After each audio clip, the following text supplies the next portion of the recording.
Share with you a nice little tip that will work if you're a knitter or a crocheter.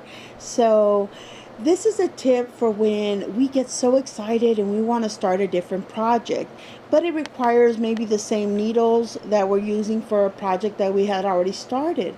So we tend to need to take these needles out, either put a lifeline in, or if you have the interchangeable set like I do, you can actually just take this off and put a little stopper on it and leave the cord as your lifeline.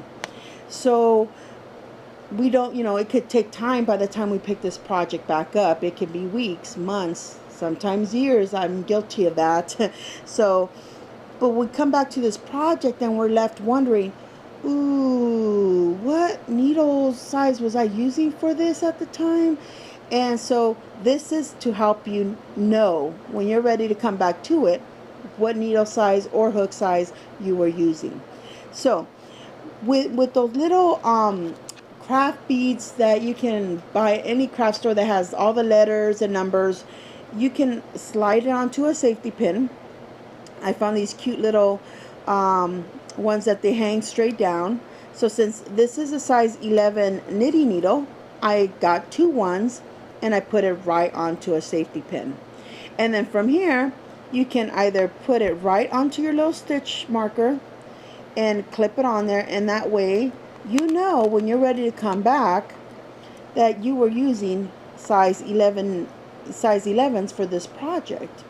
Now this is the little marker that I have to tell me where my border is, but maybe you're not using this, and so if you're not using that, then you can actually just put it right directly onto the cord and leave it on the cord or the yarn and leave it there as well, so that when you come back to it, you know that you were using 11s.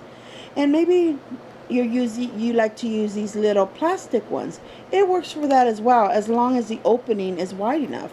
And for this specific kind that I got, they are really wide. So again, you can just slip it right onto your little marker there and leave it there, and then when you're ready to pick them back up, you know you were using 11s. So what if you're a crocheter? How does this work for you?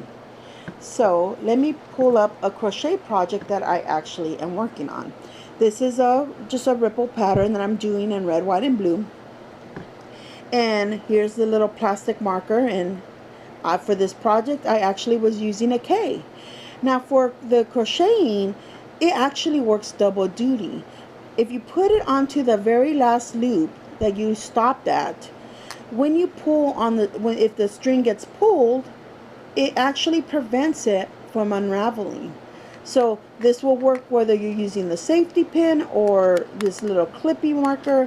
It prevents it from unraveling all the way. So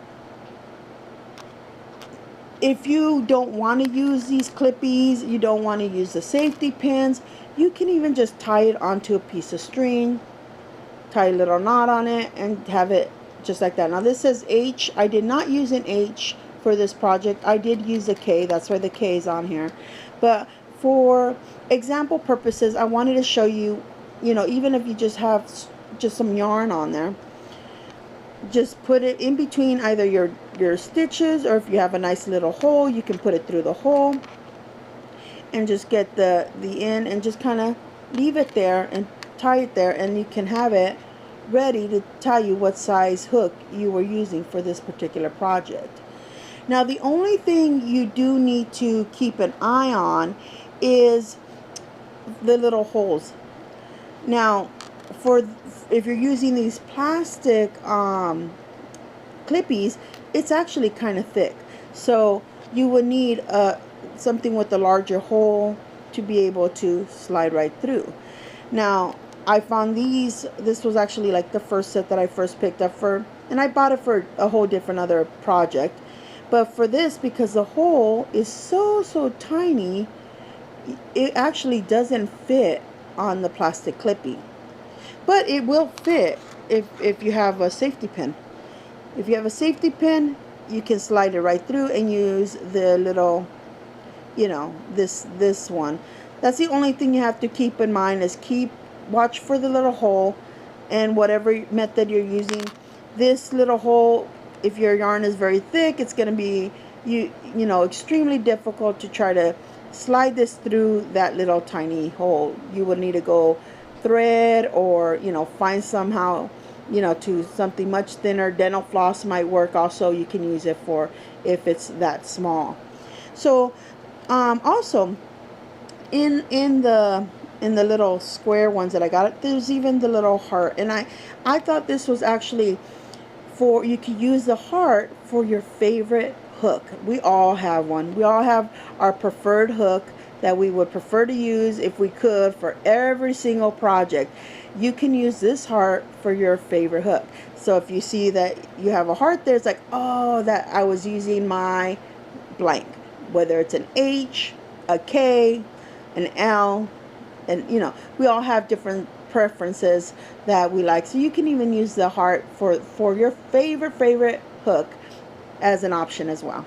So those are the tips that I have for you. I hope they help you. Please feel free to share it below, and let us know if you have other tips on how to remember what hook or needles you were using, and let me know if this helps. Thanks. Bye bye.